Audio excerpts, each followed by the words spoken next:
Alors, vous avez un parcours, vous aussi, entre guillemets, assez particulier, mais c'est celui de tant de monde. Vous êtes né dans une ville qui est beaucoup citée en ce moment dans les médias, et pour cause, elle se trouve en Ukraine. C'était à l'époque l'Union soviétique. Vous êtes né à Kharkov, vous êtes né d'une mère chypriote et d'un père algérien. Vous êtes ensuite parti vivre en Algérie, à Oran, où vous avez grandi. Qu'est-ce qui vous a façonné? Pourquoi est-ce que vous avez pris la plume, il y a quelques années maintenant, pour écrire Ma vie à contre-courant?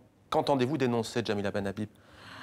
En réalité, ça s'est fait d'une façon naturelle dans le contexte québécois de l'époque où on se posait la question à savoir faut-il accommoder les religieux quelle est l'attitude à adopter face aux accommodements donc, de type religieux, ce qu'on appelle en fait des accommodements raisonnables. Or, ils ne sont que des accommodements religieux.